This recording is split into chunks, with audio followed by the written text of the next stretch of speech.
Hi, and welcome to Terry Talks Movies. For this one, I've got two recent comedies. Both of them are very genre-friendly. One's kind of like a tokusatsu movie, only it's French, and the other one is like Quentin Tarantino, the Coen brothers, and Sam Pekinpah made a lesbian comedy. So let's get started with the first one, the French movie called Smoking Causes Coughing. Smoking Causes Coughing, a French absurdist comedy from 2023, which is kind of a tokusatsu movie. It's also an anthology movie. It's weird, and it took me a little while to get my head into the headspace for this kind of surrealist, absurd comedy. It was directed by a guy called Quentin, which is always a good first name for a director. In this case, it's Quentin Dupieux, who is a French DJ and filmmaker. And it is mad. The movie starts out with a little kid driving in the countryside with his parents. He gets his parents to stop so he can go behind a bush and take a slash. And then he looks over a fence and sees down in the quarry below, because quarries are essential to this kind of movie, a tokusatsu Mighty Morphin Power Rangers action team attacking an alien monster. In this case, the action team is called Tobacco Force. And they all use the negative aspects of tobacco as their special powers.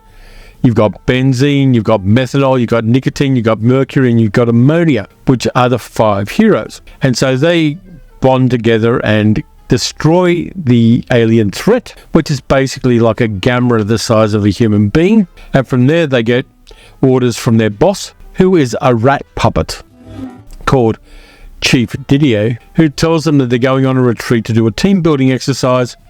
The van is going to take them there automatically. Their robot assistant commits suicide and is replaced by another robot assistant.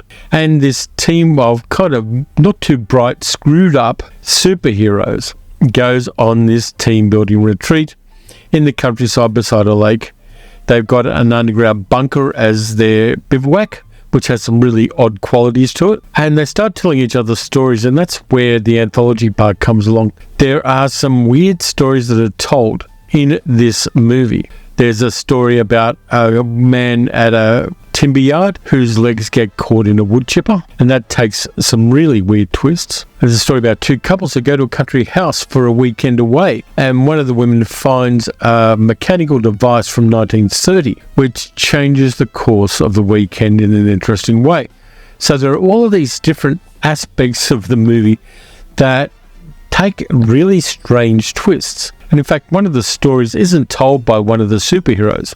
It's told by a barracuda someone finds in a lake as the barracuda is being fried on top of a stove. You've got to lean into this kind of superhero movie, and the stories are quite interesting.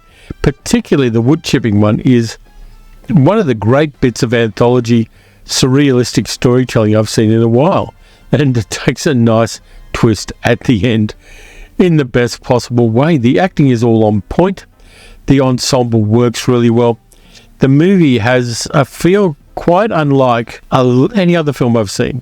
Yes, it does have those tokusatsu, Ninja Turtles, Power Rangers kind of vibes about the start of it, but it takes it in a really twisty, strange, unexpected, and funny as hell direction. And there's all sorts of absurdities. There's a guy called Lizardin who's an alien who's just about to destroy the Earth. In fact, the countdown has got to about 5. And then his headquarters gets a phone call from his wife saying he's late for dinner. So they put a hold on the countdown to destroy the Earth, while this lizard guy goes and has dinner with his wife and kids. It's just mad stuff. And for some reason it works. I may well watch this one again because there's something about it that I really dig. And I like the fact that it uses things like the Amicus horror films and Tales from the Crypt and all of those things as part of the background. But then using all of those influences, the movie does its own thing and does its own thing in its own way. Goes to mad places. And even though the ending is a little bit, I liked it. I think it worked quite well.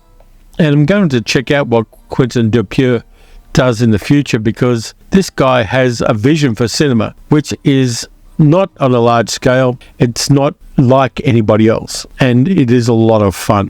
And the ensemble, particularly Gilles Lelouch playing the kind of leader of Tobacco Force, and some of the smaller roles as well, are really well cast and really well acted. All of the ensemble knows what tone to take for this kind of movie, and they do it really well. I think somebody mentioned this to me, maybe on a live stream, and whoever it was, I apologize for not remembering, but thank you for recommending this movie. It is a mad little gem and a bit of a cult film. You may well find an audience among English-speaking genre fans, and it tries to go places where a lot of other movies wouldn't even think to go. And if you haven't checked out Smoking Causes Coughing, get yourself in a kind of loosey-goosey headspace, and you're going to have a bit of fun with it. It really is something original. The second movie I got for you is by Ethan Coen, one of the Coen brothers. And in fact, the trailer for the movie says a movie by a Coen brother, which I kind of like the vibe of it.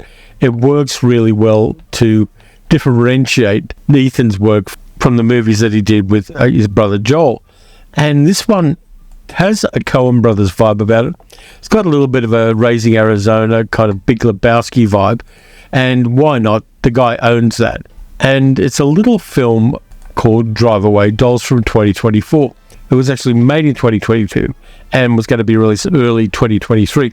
But with the actors and writer strikes on, they held off releasing the film out of respect for that, and so the stars could promote the movie. It was directed by Ethan Coen, as I said, co-written with his wife, Trisha Cook, who's a lesbian. She wanted to do a queer road movie, and Ethan helped her co-writing the script.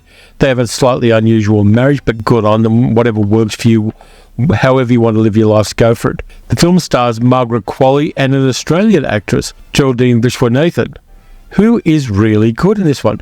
It's also got Beanie Feldstein playing the ex-girlfriend of Margaret Qualley's character, Coleman Domingo playing a mob boss, and Matt Damon playing a US senator with a secret. The movie is set in 1999. You've got Margaret Qualley playing Jamie, who is a wonderful creation. Now, a lot of people have talked about Margaret Qualley being a Nepo baby because Andy McDowell's her mum, but she's got chops as an actor, and playing Jamie, it really shows that. I've had it with love. I know bards and troubadours are high on it, but I don't believe it's relevant to the modern 20th, soon-to-be 21st century lesbian. Her character is wonderful. She's witty, she's charming, she's charismatic. She plays like a lesbian version of a Warren Oates character. And there are parallels between this movie and at least one movie that Warren Oates starred in. Geraldine Viswanathan plays Marion, who's a friend of Jamie's, who's very conservative. She hasn't had a girlfriend in about 3 years. She likes reading Henry James novels. In fact, the alternate title for this movie is Henry James' Drive Away Dykes. And maybe that was the original title for it, but they used Drive Away Dolls because it's a little more conservative friendly, if you know what I mean. So she reads Henry James novels, and her and Jamie decide they're going to leave town. Jamie is leaving her girlfriend Suki, played by Beanie Feldstein, who's a local police officer, and Marion just needs to get out of town. She's just over it. And so they decide to go into Tallahassee, Florida, and get a drive away, a car that has to be delivered to Tallahassee from their town of Philadelphia where they're living. And so they go and see a guy called Curly who runs an agency to facilitate that. And they get a beat up old car that they've got to get to Tallahassee, Florida from Philadelphia the next day. It doesn't take them that long, it takes them a couple of days extra because Jamie wants to go and do some road trip stuff. What they don't know is that a couple of other guys who are hitmen were supposed to pick up the car and take it to Tallahassee for a very particular purpose. Their names are Arliss and Flint, played by Joey Slotnick and CJ Wilson, and they're a mismatched couple of guys.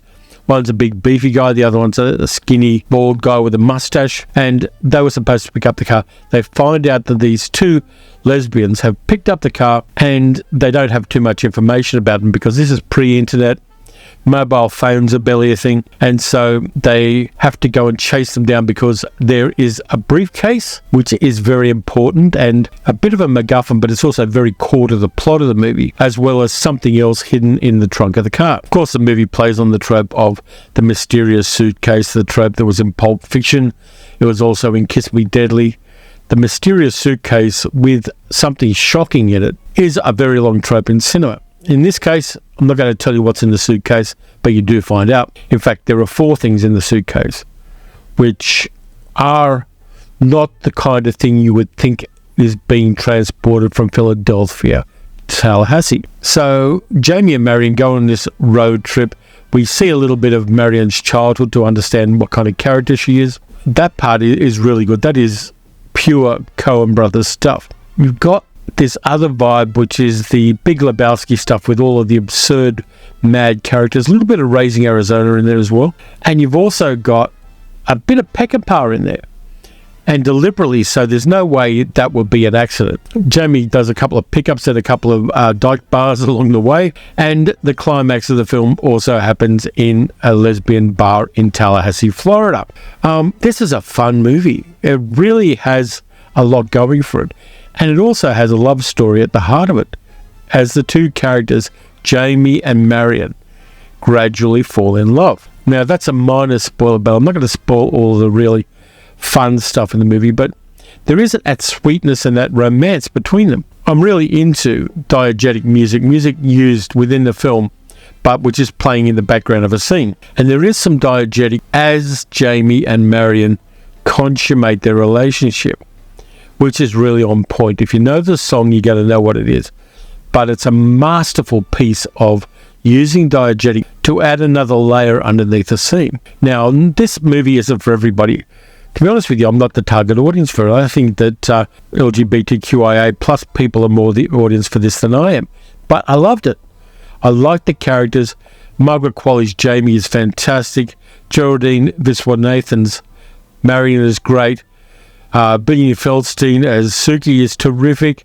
Coleman Domingo playing the chief, playing against type, because normally the big bad gangster in this kind of movie is not a man of colour, but in this case he is. And not only that, you get Pedro Pascal doing one of the most interesting cameos you're ever going to see in any movie. There's also a really nice little piece by Bill Camp playing Curly, the guy who sends them off on their journey in the car.